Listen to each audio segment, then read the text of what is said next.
시청자 여러분 안녕하십니까? JIB 뉴스 김소영입니다. 지난 11일 포항에서 규모 4.6의 지진이 발생했습니다. 지난해 11월 있었던 규모 5.4 포항 지진의 여진이었는데 지금까지 발생한 여진 가운데 규모가 가장 컸습니다. 시민들은 자다가 놀라 집에서 뛰쳐나와 대피소로 향했고 다친 사람도 적지 않았습니다. 강력한 지진이 또다시 포항 지역을 흔들었습니다. 지난 11일 새벽 5시 3분 포항시 북구에서 북서쪽으로 5km 떨어진 지점에서 규모 4.6의 지진이 발생했습니다. 기상청에 따르면 이번 지진은 지난해 11월 15일 발생한 규모 5.4 본진의 여진이라고 밝혔습니다. 오늘 규모 4.6 여진은 석 달여 만에 가장 강력했습니다. 경북은 물론 부산과 경남, 멀리 서울에서까지도 진동을 느꼈다는 신고가 접수됐습니다. 또 건물이 흔들리고 외벽이 무너지는 등 크고 작은 피해가 잇따랐습니다. 이로 인해 폐쇄를 검토했던 이재민 대피소는 다시 북적였습니다. 특히 대피소엔 하루 종일 심장이 뛴다며 불안감을 호소하는 이재민이 속출했습니다. 지난해 말 본진 이후 여진이 계속되고 있는데 기상청은 2년 전 경주 지진과 마찬가지로 포항 지진의 경우에도 여진이 1년 넘게 이어질 수 있다고 전망했습니다. 이에 따라 진안과 가까운 지역에서는 추가적인 피해가 없도록 철저히 대비해 줄 것을 당부했습니다. JIB 뉴스 김소영입니다. 요즘 당진의 원룸이나 다세대 주택은 1층 공동현관에 잠금 장치를 해놓는 곳들이 많습니다. 그런데 있으나마나 한 게 현관 옆에 비밀번호를 적어두는 곳이 적지 않아 주민들의 안전이 위협받고 있습니다. 이곳은 당진 읍내동에 위치한 한 원룸촌입니다. 원룸으로 들어가는 현관 입구에는 보안상의 이유로 이처럼 도우럭이 설치되어 있습니다. 이렇게 도우럭 바로 옆에는 유성펜으로 숫자가 적혀 있는데요. 이 숫자를 누르면 바로 문이 열립니다. 이는 부동산 업자나 택배기사들이 드나들기 쉽도록 적어둔 것으로 확인됐습니다. 실제 읍내동 일대 원룸 20곳을 확인해 본 결과 18곳이 현관 한쪽에 비밀번호가 적혀 있었고 적혀 있는 번호로 현관문이 열렸습니다. 이 같은 사실을 안 주민들은 불안에 떨고 있습니다. 특히 성범죄 등을 우려하는 여성들이 많았는데요. 27살 김모 씨는 예전에 택배기사라고 속이고 성폭행한 기사를 봤는데 너무 무서웠다며 이제는 비밀번호가 아닌 지문으로 해야 할 것 같다고 말했습니다. 물론 안쪽에 호수별로 개별문이 있지만 최근 홀로 있는 부녀자나 혼자 사는 여성을 상대로 성범죄가 많이 일어나고 있습니다. 이처럼 현관 출입구에 비밀번호를 적어놓는 것은 범죄에 악용될 소지가 매우 높습니다. 요즘 우리나라는 안전불감증에 대한 우려의 목소리가 높아지고 있습니다. 하지만 내 집 앞의 보안도 안전불감증으로 인해 뻥 뚫려 있는 상황입니다. JIB 뉴스 김소영입니다. 당진 합덕읍의 한 종개 농가에 이어 이번에는 천안의 산란개 농장에서도 조류 인플루엔자 바이러스가 고병원성으로 확진됐습니다. 지난 8일 의심 신고가 들어온 천안 2만 1000마리 규모 산란개 농가에 대한 정밀 검사 결과 고병원성 H5N6형 AI로 확진됐다고 밝혔습니다. 얼마 전 당진시 합덕읍의 한 종개 농가에서 발생한 AI가 고병원성으로 확진된 데 이어 천안시 성안읍 산란개 농장에서도 조류 인플루엔자 바이러스가 AI 고병원성으로 확진됐습니다. 농림축산식품부는 지난 8일 의심 신고가 들어온 천안 소재 2만 1000마리 규모의 산란개 농가에 대한 정밀 검사 결과 고병원성 H5N6형 AI로 확진됐다고 밝혔습니다. 이로써 지난해 11월 17일 전북 고창에서 고병원성 AI가 처음 발생한 이후 올겨울 고병원성 AI 발생 농가는 모두 18곳으로 발생 농장에서 사육하던 가금류와 예방 차원에서 매몰된 가금류는 총 90개 농가 330만 2천 마리로 늘었습니다. 광역당국은 천안 농장을 출입한 차량이 경기도 내 일부 농가를 드나든 정황이 확인되는 등 역학관계가 파악된 농가에 대해 긴급 검사를 진행 중이라고 밝혔습니다. 현재 당진시에 이어 천안까지 충남에서 AI 고병원성 확진은 총 2건입니다. 이에 당진과 천안은 AI 고병원성 발생에 따른 긴급 방역 대책에 총력을 기울이고 있습니다. 평창 동계올림픽이 얼마 전 개막한 이 시점에 AI 바이러스가 더 이상 확산되지 않길 기원하겠습니다. JIB 뉴스 김소영입니다. 당진시가 2019년 정부 예산 확보를 위해 본격적인 활동에 돌입했습니다. 이날 당진시는 총 54건의 사업을 추진하는데 필요한 소요예산 7,076억 원을 확보하기 위해 사업별 계율을 비롯해 예산 확보 방안에 대한 논의를 진행했습니다.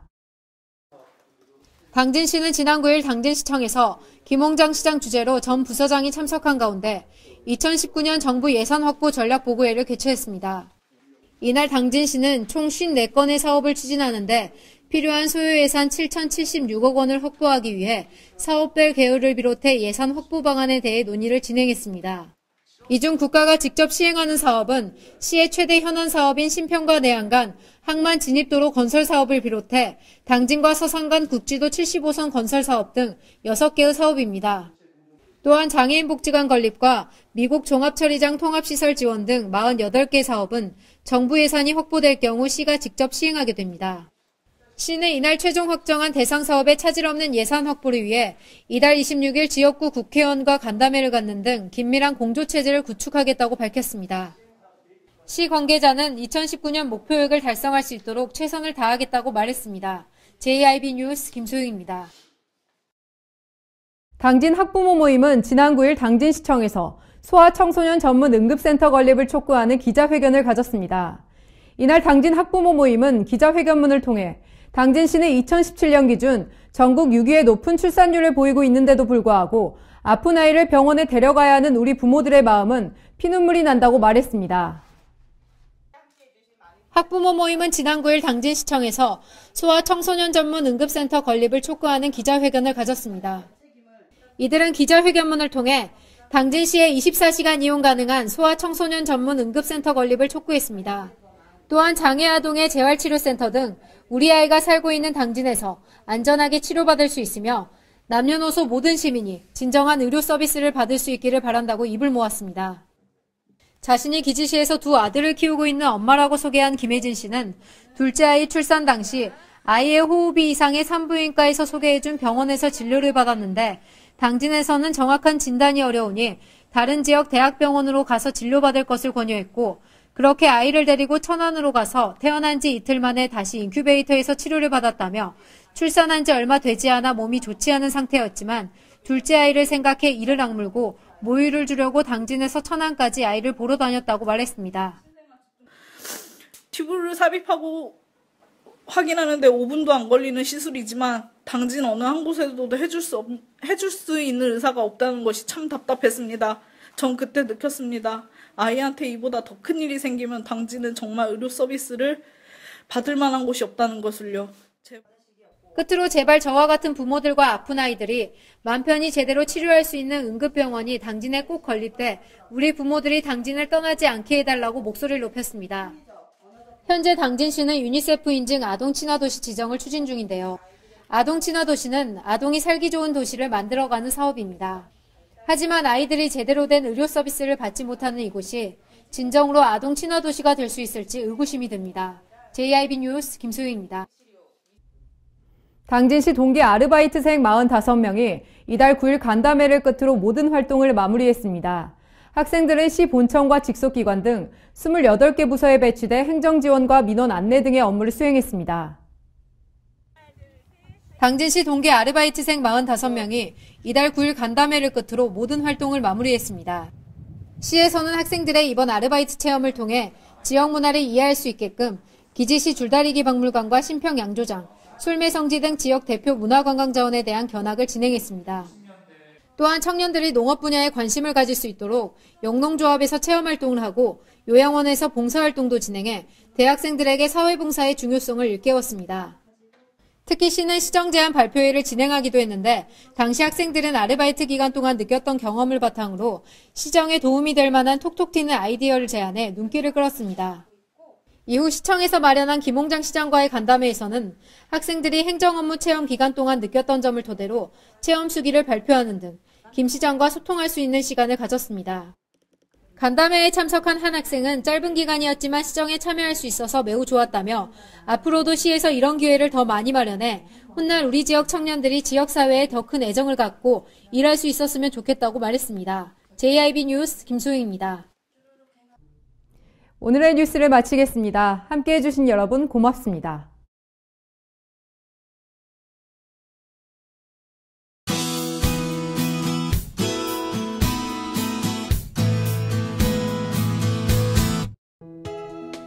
오늘은 주말 동안 갑작스럽게 찾아왔던 매서운 한파가 누그러졌습니다. 하지만 어제 하루 종일 내린 눈이 얼어붙으면서 도로가 많이 미끄럽습니다. 낙상사고 일어나지 않도록 조심하시기 바랍니다. 내일부터는 아침과 낮 기온 모두 영상권으로 올라서겠습니다. 다행히 설 명절이 시작되는 목요일부터는 큰 추위 없을 전망입니다. 오늘 충남도는 대체로 흐리다가 낮부터 차차 맑아지겠습니다. 충남도의 아침 최저 기온은 영하 12도에서 영하 6도, 낮 최고 기온은 영상 5도에서 영상 6도까지 오르겠습니다. 자세한 지역별 기온 살펴보겠는데요. 먼저 오늘 당진의 아침 기온은 영하 8도, 낮 기온 영상 5도로 활동하기 좋은 날씨가 되겠습니다. 오늘 서산의 아침 기온 영하 9도, 낮 기온 영상 1도, 홍성의 아침 기온 영하 9도, 낮 기온 영상 5도가 되겠습니다. 다음으로 오늘 아산과 예산의 아침 기온 영하 9도에서 낮 기온 영상 5도까지 오르겠습니다.